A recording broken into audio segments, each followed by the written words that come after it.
So, hi, Tony. Great to have you with us. Hey Jamie, it's lovely to be here. Thanks for having me. Well, and just before we hit record, I asked you, how do you like to be referred to? And you said, well, I'm referred to as a transformational coach because that's a better reflection of what I do these days. So what is it that you do these days, Tony? Just say a little bit for people what the nature of the work you're doing is and why you refer to yourself as a transformational coach. What a great question. So nowadays I find myself turning people inside out. Oh, say more about that, Say because that sounds more like it about could be that. brilliant or very uncomfortable. but in a lovely way. So having my route through training as a coach was through the clean language and clean space movement. Then I stumbled upon the three principles, and that turned me inside out. And so nowadays people come to coaches with all sorts of stuff they want, don't they? And they want, to present confidently or get a new job or, that kind of thing. But I'm much more interested these days in sort of zooming out a bit and seeing what's going on that was stopping them from doing that anyway. Mm. So this is building on your idea of subtractive psychology and thinking about everything that's going on in terms of, to what extent are we pushing the beach ball underwater when it doesn't need to be? And it's such a powerful metaphor. And people get it. And sometimes they don't like the idea of getting it because it means that, they're fully in control of their situation and everything that's gone on has gone on. And for someone who's listening and going, beach ball, subtractive, what the hell are these guys talking about? When you say that metaphor is very powerful and people get it, what are you referring to, Tony? Because I know what you're talking about, but I'm listening through the ears of people of course. Not necessarily, some of them. Yeah, so, well, it's the idea is that rather than, for example, finding confidence, it's about finding the ways that we take ourselves away from confidence, right?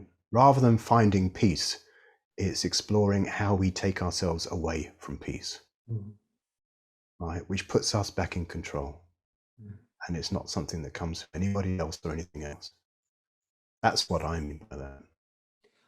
And Tony, what are some of the insights and realizations for you as you've transitioned from working in the way that you said you'd come to coaching through the clean language space and through the clean movement. So what's that journey been like from that to working with the principles and working in an even more transformational way with people?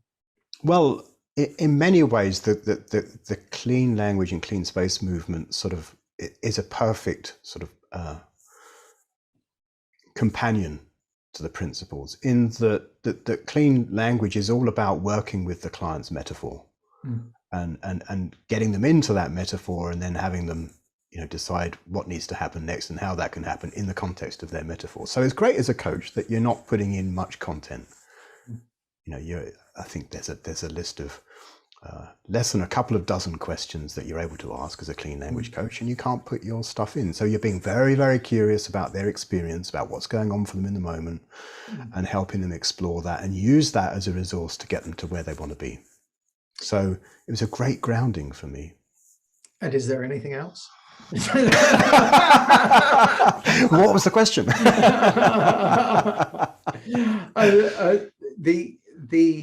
So yeah, you were talking about the transition or the starting from that clean language space, which was helpful for you, then moving in the direction of the principles and doing more transformational work with people. Yeah. What's that journey been like?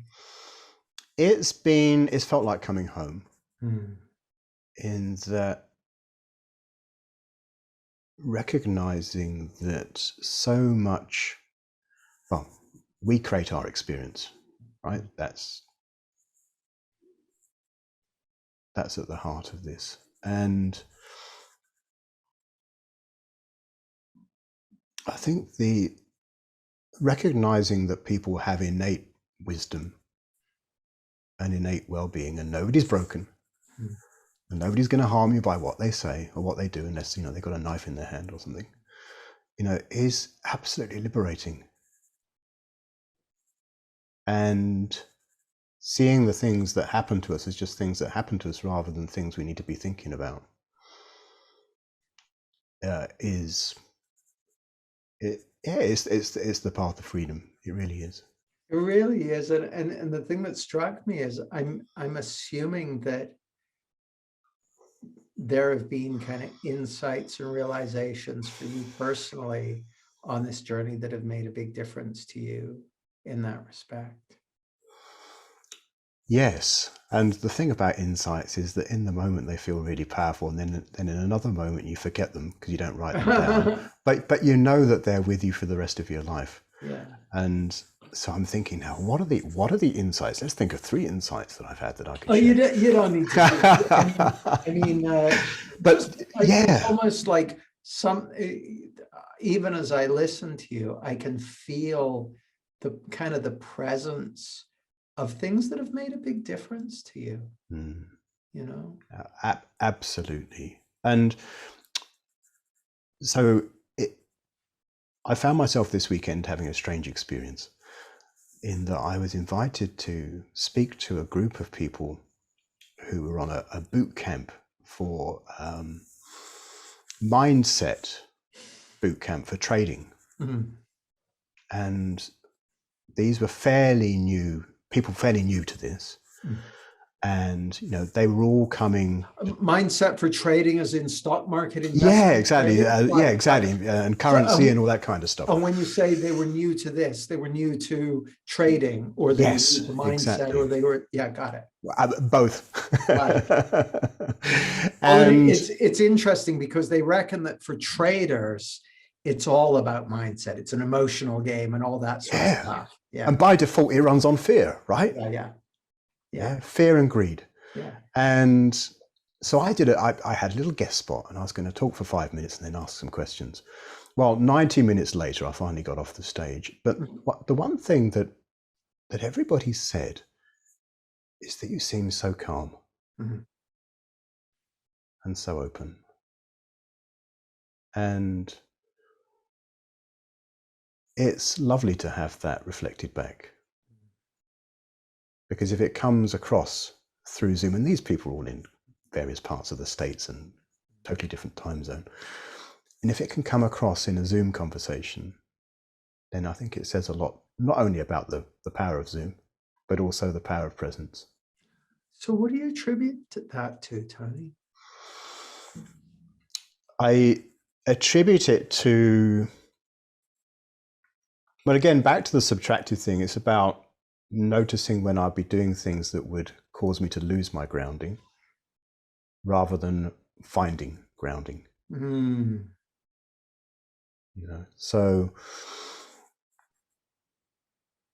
and in the everyday busyness of life, and what was interesting about these traders is that, you know, a lot of them are coming to trading to solve a particular problem. And it could be, you know, that they're working multiple jobs, or, you know, they're raising young families, or, you know, all sorts of stuff going on in their lives. So they're actually coming to this from a very uncalm place most of the time, with a lot of anxiety about finances, but also, you know, a lot of day-to-day stress caused by working 2 jobs, or, you know, raising a family, for example. So to create a space in which those people were able to get calm by being calm, and then to see the conversations that happened as a result of that and the insights that occurred, was just, it was very moving. Right on. Very moving. Well, and I know that was a guest spot that you did, but what, speaking to you as a coach, what's the kind of the bulk of your work as a coach and as a trainer? What is a day or a week or a month in the life of Tony Piper look like as a coach? So most of my career before coaching was in IT. So I'd done all the roles in IT, and I was particularly interested in the people side of that. and recognizing that most IT problems are not technical problems. They're problems of human understanding and connection. And, do we know what we need to build? Do the other people understand it? Do we know how to tell them when it's not going how we thought it would? Yeah. And, right. And so I'm very interested in working with particularly leaders from a technical background who have reached that fork in the road where they're trying to decide whether to become a more generalized leader or whether to sort of stay with sort of individual contributor status and continue to be an expert in their field. And once they've made sense of that fork in the road and decided to do something, help them, if they chose the leadership track, to sort of begin to grow as a leader. So that's an area that I love. That's my people, because I was one of them. Right. So I have a very strong affinity. So I will often be working with groups of young leaders, taking them through what nowadays sort of helping them sort of reach an inside out understanding. Previously, it would have been more tools.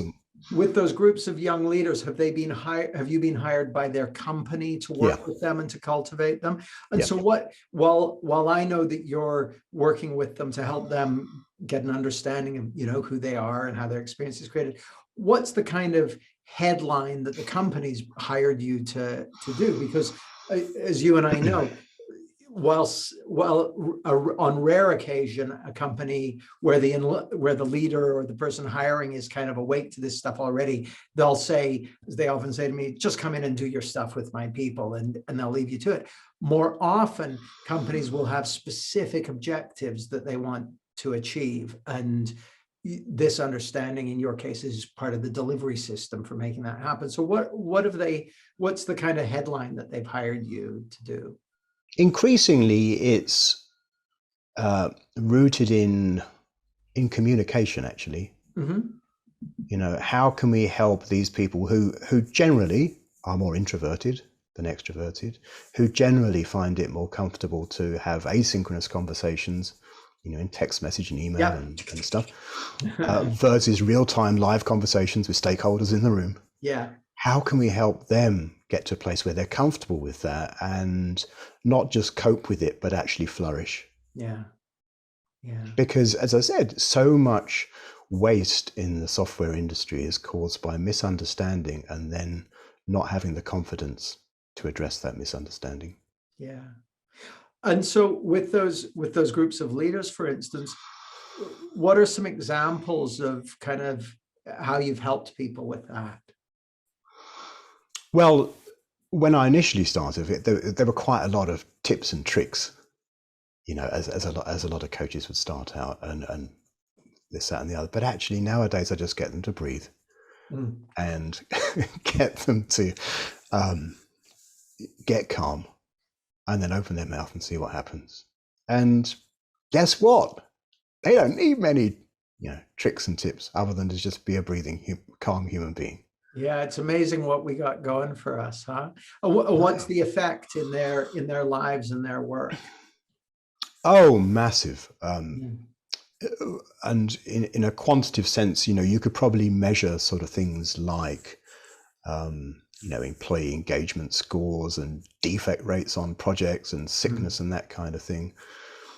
But I think more importantly, you just get a sense of well-being and how well-beings propagate well-being through organizations. It's so powerful, isn't it, Tony? I love the way you put it, how well-beings propagate well-being through the organization and typically perform better.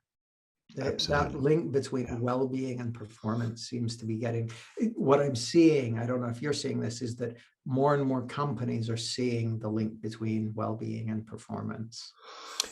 And one of my gripes with the well-being industry is that to my mind, it's very much about, let's buy more boxes of plasters and make sure we notice when people need them, rather than let's stop people needing plasters in the first place.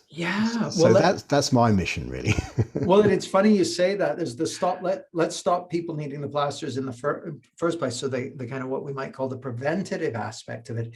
But the other thing that I find is very under-recognized in the well-being industry is that link between well-being and performance, what I call strategic well-being, like Yeah. that it has such can have such a profound effect on employee performance, company productivity, results, all that sort of stuff. So it's heartening to see more leaders waking up to that, but it's still underappreciated. Well, Tony, sorry, yeah. go on. Well, I was going to add to that in terms of, let's not underestimate our ability to impact other people's well-being Right? negatively too. So if as leaders we're in a good place, the chances are our team are going to be in a better place. And Yeah. likewise, if we are not in a good place, you're going to spread that through your team or through the organization. It's funny, there's a Harvard Business Review article I often reference called How State of Mind Affects Your Performance at Work. And they reckon that leaders in calm, happy, and energized states drove the highest levels of productivity for them, and it was also kind of infectious to teams. But that leaders in states of frustration, anger, tiredness, and stress drove negative results, and it passed on to their team, having impacts on morale and Yeah. employee engagement and all that sort of stuff. So yeah, you're speaking my language, Tony.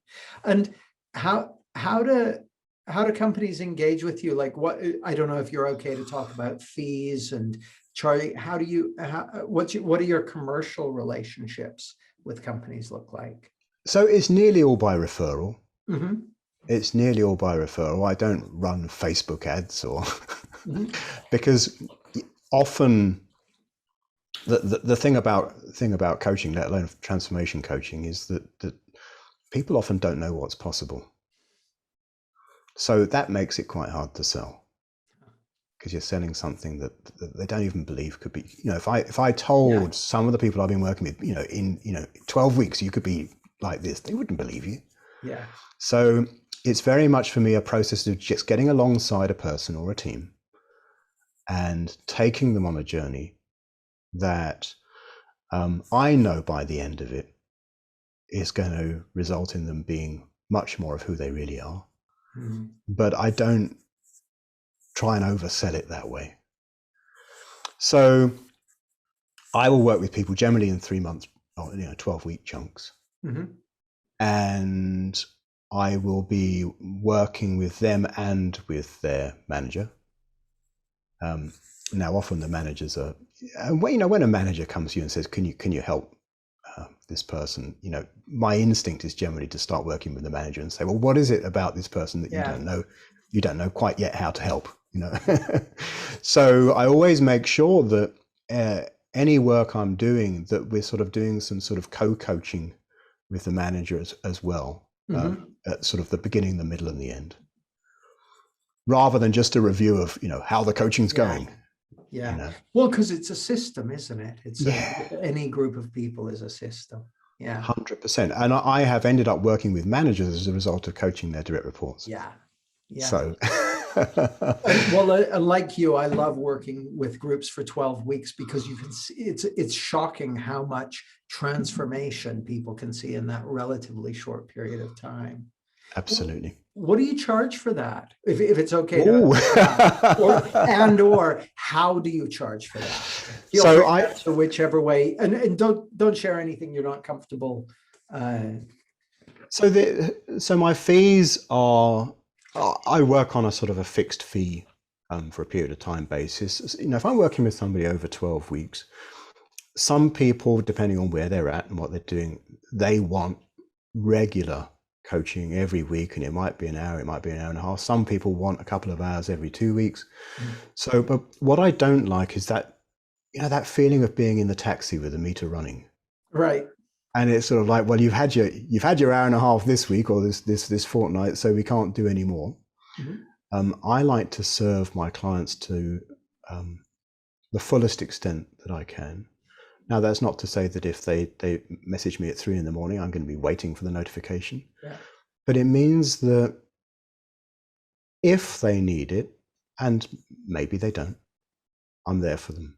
Because so much of the value of coaching is what people do in between the conversations, right? And getting people to a place where, well, first of all, they've got a sounding board, and secondly, that they can use what they're learning about themselves, because that's the nature of transformation. It's about what they're learning about themselves, and apply it in the context. And there's no point talking about that 2 weeks later. Yeah. You know, oh, well, last Tuesday I was feeling a bit like this, and then therefore I did that. Well, you know, that's too late. So I'd much rather serve people in that kind of sort of unmetered way. So you, just to be clear for someone listening, you'll say, okay, we're going to work together for 3 months. And during that 3 months, there's certain stuff that we've got in the calendar, so to speak, but you've also got my phone number or email access to me or whatever, and just reach out. Funnily enough, with my one-to-one clients who I'm working with over a year, they've all got my phone number. They can text me. They don't bother calling me because I never answer my phone, but they can text me any time of the day or night. And I have a commitment, unless I'm on holiday, I'll get back to them within 24 hours. So, but that's because that suits me and my clients. It's rather than saying that's how it should be done, just like what you. Yeah, absolutely. So they'll contract with you for like a 3 month, for the whole 3 months, and they pay you an amount for the whole 3 months, and then you give them whatever you give them. Yeah, and yeah, my terms are that they'll pay up front, right, to show their commitment. You know, somebody who's going to pay you on a per week basis or per session basis is going to show up in a different way to somebody who's absolutely investing a reasonable chunk of their money or their company's money in growth. What sort of, just to give people an idea of order of magnitude, you don't have to give exact numbers, but just to, what sort of, like, for a 3-month engagement, if a leader is listening to you right now thinking, man, I could do with working with Tony, are they going to be looking at paying you $1,000, 10 grand, 100 grand? What's it going to cost? What kind of ballpark? And I know it may differ from SME to large corporate to private individual paying, so I get that. But yeah, well, it is somewhere in the middle between sort of 3 and 10. Got it. So somewhere in the middle, but it depends on a lot of factors. What I call a healthy 4-figure sum. Absolutely. Yeah. And what does your working week look like? Like, how much of your time are you spend coaching? How much of your time are you spending having kind of just staying in connection with people? How much of your time are you spending enjoying yourself and just taking time off and rest and recuperation? What's your kind of mix with that? Well, if you're working with somebody for an hour and a half or 2 hours, there aren't many of those you can do every day. Yeah. Right. So generally I try and have no more than sort of 5 to 10 active clients working on a one-to-one basis. And then I will do some group stuff as well. And I've really come to enjoy group coaching. It creates a whole new energy. Oh, I love group coaching. It's my favorite, one of my favorite things to do. Yeah. And people just learn so much from each other. Yeah. And it's great because then as the coach, you don't need to be the expert. You can be the guide. Yeah. And that's a good way for people to experience the power of coaching on a more, if affordability is an issue, then that's a great way for people to get some value from you. Yeah, right on. And Tony, if people want to reach out to you, like let's say a leader is listening to this and they're like, or someone who's in the position you described with communication and stuff, and they're like, oh, I want to find out more about what Tony does. Where would they find out more about you? Come and find me at tonypiper.coach. That sounds easy enough. tonypiper.coach. Tony, thank you so much for your time today. My pleasure, Jamie. It's great to see you. Yeah, likewise. Cheers. Take care.